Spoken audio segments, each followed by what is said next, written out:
చదవడానికి వసతులు లేవని సాకులు చెబుతున్నారా? అనుకున్నది సాధించడానికి పరిస్థితులు సహకరించడం లేదని ఆగిపోతున్నారా? అయితే ఈ అమ్మాయి కథ వినాల్సిందే. అమ్మ లేదు, నాన్న లేడు, ఉండటానికి సరైన నీడ కూడా లేదు. కానీ ఆమె దగ్గర జీవితంలో ఏదైనా సాధించాలనే పట్టుదల ఉంది. అనాథ అనే పదాన్ని తన బలహీనత కాదు, బలమైన ఆయుధంగా మార్చుకొని నీటిలో సత్తా చాటింది. పడిపోవటం ఓటమి కాదు, పడిన చోటే లేచి నిలబడటమే అసలైన గెలుపని నిరూపించిన ముత్తవ్వతో చిట్చాట్. నిర్మల్కి చెందిన యువతి ముత్తవ్వ నీట్ ఫలితాల్లో మెరిసింది. తల్లిదండ్రులు లేకపోయినప్పటికీ కూడా మొదటి నుంచి కష్టపడి చదివి బంధువుల సహకారంతో ఇంతవరకు వచ్చింది. ప్రస్తుతం ముత్తవ్వ మనతో ఉన్నారు. అసలు ఎలా ఫీల్ అవుతున్నారు, తన గురించి తన మాటలను తెలుసుకుందాం. Hi, first of all congratulations. ఎలా అనిపించింది నీట్ క్వాలిఫై అయినప్పుడు? అంటే చాలా హ్యాపీగా ఉండే. అమ్మ నన్ను మిస్ అవుతున్నా ఒకటి, మా ఫ్యామిలీ అంతా చాలా అంటే చాలా హ్యాపీగా ఉన్నారు మ్యామ్. సో అసలు అమ్మ నాన్నకి ఏమైంది, ఏ వయసులో నీకు దూరం అయ్యారు, వాటి గురించి ఏమైనా చెప్పే వాళ్ళ కుటుంబ సభ్యులు ఏంటి అసలు విషయం? మా ఫాదర్ నేను 2 years ఉన్నప్పుడే చనిపోయారు. హెల్త్ ఇష్యూ అని చెప్పారు నాకు మా ఫ్యామిలీ మెంబర్స్ అందరూ. మా మదర్ నేను 6th ending లో అంటే 2019లో చనిపోయారు. తనకు కూడా హెల్త్ ఇష్యూ అనే చెప్పారు. హాస్పిటల్లో జాయిన్ చేసిన తర్వాత హెడేక్ అని తాతయ్య అమ్మమ్మ వాళ్ళకి అసలు నాలెడ్జే లేదు. గవర్నమెంట్ హాస్పిటల్లో జాయిన్ చేసారు. అసలు ఏమైంది అని కనుక్కునే అవకాశం కూడా నాకు లేదు. ఆ రోజు 9:30 అవుతుంది. మా పిన్ని వాళ్ళందరూ నన్ను లోపలికి పిలుస్తున్నారు. మా అమ్మ నా చేతుల్లోనే ఉంది. లాస్ట్ వాటర్ నేనే పోసిన మా అమ్మకి. నా చేతుల్లోనే చనిపోయారు. నాకు తెలియదు అసలు తను చనిపోతుంది భయపడుతూ సుప్రియరా ఇంట్లోకి రా అని మా పిన్ని ఇచ్చిన కానీ నేను వెళ్ళలేదు. మా మమ్మీతోనే ఉన్నా. మా తమ్ముడు అప్పుడు చిన్నగా ఉన్నాడు, ఏడుస్తున్నారు కానీ ఎవరికి తెలియదు. మళ్ళీ మార్నింగ్ లేచేసరికి ఏమైంది అక్క అని నాకు అడిగితే వాడికి ఏం చెప్పాలో నాకు అర్థం కాలేదు.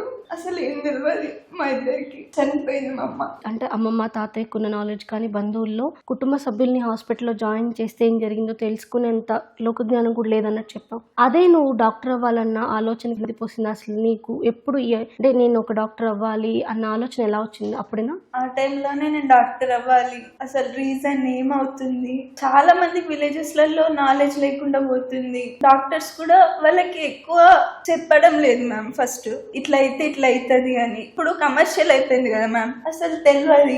చాలా విలేజ్ చాలా అంటే చాలా కింది నుంచి ఉంటారు పూర్ పీపుల్. వాళ్ళకి నాలెడ్జ్ లేకుండా పైసలు ఇవ్వడం చూస్తున్నారు కానీ వాళ్ళకి సరిగ్గా నాలెడ్జ్ ఇవ్వట్లేదు. అంటే జబ్బు ఏమొచ్చింది ఏంటో కూడా చెప్పట్లేదు అంటున్నావా? సో నీకు అక్కడ హాస్పిటల్ నుంచి వచ్చినప్పుడు అంటే డాక్టర్ అవ్వాలనుకున్నప్పుడు నీకు తెలుసు అమ్మ నాన్న లేరు, డాక్టర్ అవ్వాలనేది చాలా పెద్ద కళ. కానీ అంత పెద్ద కళ ఎప్పుడైనా భయం అనిపించిందా? నేను చేయగలనా చేయలేనా అని? అండ్ ఏమనుకునేదాన్ని ఒకవేళ భయం వేస్తే నీకు నువ్వేం చెప్పుకునేదాన్ని? ఫస్ట్ అయితే 10th కంప్లీట్ చేద్దామని 10 GP కొడదామనే ఉండే మ్యామ్. బైపీసీ తీసుకోవాలన్న థాట్ ఫస్ట్ నుంచే ఉండేది. బైపీసీ తీసుకున్న ఫస్ట్ ఇయర్ అయిపోయింది. ఫస్ట్ ఇయర్ సంక్రాంతి అప్పుడు నాకు ఒక మేడం పరిచయం అయింది మ్యామ్. తను యాజ్ ఇట్ ఈస్ మదర్ లానే నన్ను ట్రీట్ చేసింది, యాజ్ ఎ డాక్టర్ లాగా నన్ను. తన నుంచి నాకు చాలా అంటే చాలా సపోర్ట్, బేసిక్ అంటే నీట్ ట్రాక్ చేస్తా అన్న సపోర్ట్ తన నుంచి నాకు వచ్చింది. చాలా మోటివేట్ చేసింది. నేను ఫస్ట్ ఇయర్ మొత్తం ఎంసెట్ పైన ఫోకస్ చేసిన.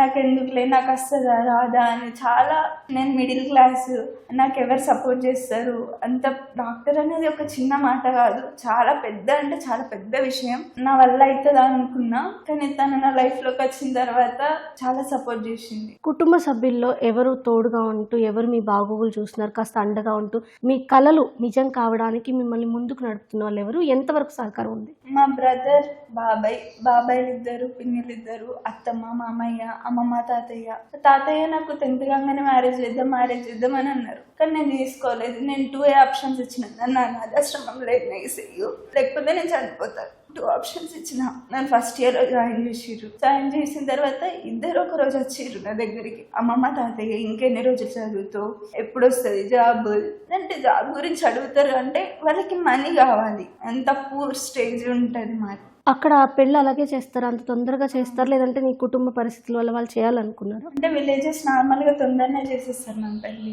ఎందుకు నువ్వు అంటే జనరల్ గా మన ఊర్లో చుట్టుపక్కల ఉన్న కల్చర్ మనం ఫాలో అవుతూ ఉంటారు. సో అప్పుడు నేను ఇప్పుడు పెళ్లి చేసుకోకూడదు, నా జీవితం ఇది కాదు అని డిసైడ్ చేసుకోవడానికి నిన్ను మోటివేట్ చేసిన విషయం ఏంటి? అందరూ పెళ్లి చేసుకొని అంటే విలేజెస్ లో ప్రతి ఒక్కరు పెళ్లి చేసుకొని వెళ్ళిపోతున్నారు. కానీ నాకు పెళ్లి అయితే నా లైఫ్ కి ఒక అర్థం ఉండదు మ్యామ్. నా బ్రదర్ కి ఒక ఐడెంటిటీ ఉండదు, నాకు ఒక ఐడెంటిటీ ఉండదు. ఉండాలి, నా బ్రదర్కి ఒక ఐడెంటిటీ ఉండాలి, మా పేరెంట్స్ ప్రౌడ్గా ఫీల్ కావాలి. అది నా ఇప్పుడు నువ్వు చూసావు నీ ఫ్యామిలీలోనే, అంటే హాస్పిటల్కి వెళ్తే సరిగా ఇన్ఫర్మేషన్ కూడా ఇవ్వని సిచ్యువేషన్ నువ్వు చూసాను అంటున్నావు. రేపు నువ్వు డాక్టర్ అయితే నువ్వు ఎలా ఉండాలనుకున్నావు అసలు? అంటే ఏ డాక్టర్ అవ్వాలనేది నీ కోరిక? చాలా రకాలు ఉంటాయి దీంట్లో. నేను గైనకాలజిస్ట్ కావాలనుకుంటున్నాను.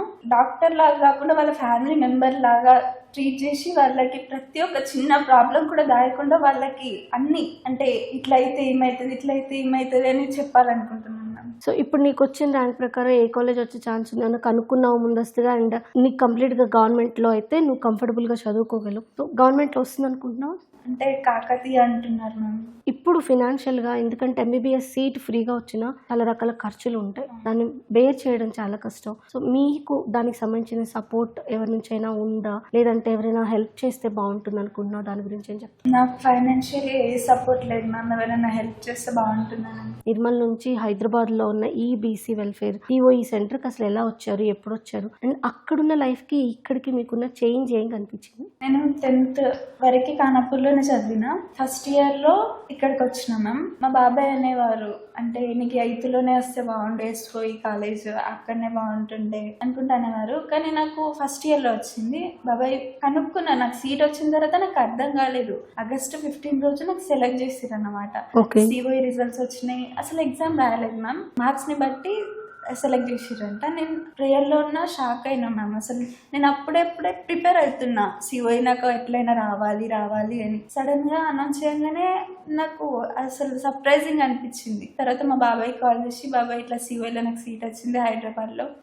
మా బాబాయ్ ఎవరు నమ్మలేరు. మా పిన్ని ఏడ్చేసింది, అమ్మలేదు ఎట్లా అది అని చెప్పేసి. తర్వాత మా బాబాయ్కి కొంచెం హైదరాబాద్ 8 years ఇక్కడనే వర్క్ చేసిండ్రు, ఇక్కడ కొంచెమైనా నాలెడ్జ్ ఉంది. ఆ తర్వాత ఇక్కడికి వచ్చి నేను జాయిన్ అయినాము. సో ఇక్కడికి వచ్చాక ఎంత చేంజ్ అయింది ప్రీవియస్ ఎడ్యుకేషన్కి ఇక్కడికి? అండ్ ఇంటర్మీడియట్లో ఎలాంటి మార్క్స్ వచ్చాయి మీకు? ఇక్కడ మీరు చెప్పారు పర్టికులర్గా మార్క్సే నన్ను ఇక్కడ దాకా తీసుకొచ్చాయి, అండ్ ఇక్కడ సిస్టమ్ మిమ్మల్ని ఎంత మార్చింది? లైఫ్లో ఎట్లా లీడ్ చేయాలి, లైఫ్ అనేది ఏంటి, చదివితే ఎంత డీప్గా చదవాలి, నీ చదువు నిన్ను ఒక స్టేజ్లో పెడుతుంది, లైఫ్ గురించి స్ట్రగుల్స్ గురించి చాలా చెప్పారు. ఫైనల్గా చాలా మంది ఫస్ట్ అటెంప్ట్ చేయడానికి భయపడతారు. వాళ్ళకున్న ఫినాన్షియల్ హర్డిల్స్ కావచ్చు, ఫ్యామిలీ హర్డిల్స్ కావచ్చు, ఇవన్నీ చెప్తారు. కానీ నేను చూస్తున్న ఈ టైంలో ఇది చాలా పెద్ద హర్డిల్ దాటే నువ్వు వీటన్నిటిని దాటుకుంటూ ముందుకు వెళ్తున్నావు. మీ జనరేషన్లో ఉన్న కిడ్స్కి ఇప్పుడు ఎవరైతే ఎగ్జామ్స్ రాయాలి, కాంపిటీషన్ వైపు వెళ్ళాలి, వాళ్ళకి మీరు ఇచ్చే ఒక మెసేజ్ ఏంటి? అండ్ ఒక 10 years తర్వాత మీరు ఏ పొజిషన్లో ఉండాలని మిమ్మల్ని మీరు అనుకుంటున్నారు? దానికోసం ఏం చేస్తారు? మనకు ఒక గోల్ పెట్టుకోవాలి మ్యామ్. మన టార్గెట్ మొత్తం దానిపైనే ఉంటుంది, కన్ఫ్యూజన్ ఉండదు. ఆటోమేటిక్గా సక్సెస్ అనేది వస్తుంది. దాని గురించి ఆలోచించడం కానీ, దానిపైన డ్రీమ్స్, మనకి ఏ ఫ్యామిలీ ఇష్యూస్ వచ్చినా, ఏం ఇష్యూస్ వచ్చినా కానీ నా గోల్ ఇది కదా, గోల్ని నేను రీచ్ కావాలి అంటే ఈరోజు ఒక్కరోజు పోతే మళ్ళీ వస్తుందో రాదో అని ఆలోచనలో ఉండాలి. ఏం చేయాలనుకున్నాను ఇన్ ఫ్యూచర్లో మంచి గైనకాలజిస్ట్ అయ్యి, అంటే ప్రతి ఒక్కరికి హెల్ప్ చేయాలనుకుంటున్నాను. పెద్ద సపోర్టర్ అంటే బ్రదరే మ్యామ్, చాలా బాగా చూసుకుంటామని. కంగ్రాచులేషన్స్ అమ్మ, ఇంకోసారి నీకు ఈటీవీ తరపు నుంచి. అండ్ నీ ప్రతి కళ నిజం కావాలని మేము మా ప్రేక్షకులు అందరం కోరుకుంటున్నాం మనస్ఫూర్తిగా. Thank you so much. So ఇది జీవితంలో నిర్దిష్టమైన లక్ష్యాన్ని ఏర్పరచుకొని ఆ లక్ష్యం గురించే అనునిత్యం ఆలోచిస్తూ ముందుకు సాగితే గనక తప్పకుండా విజయం మీ సొంతం అవుతుంది అంటున్నారు ముత్తవ్వ. కెమెరా పర్సన్ దేవేంద్రతో రమ్య, ఈటీవీ న్యూస్, హైదరాబాద్.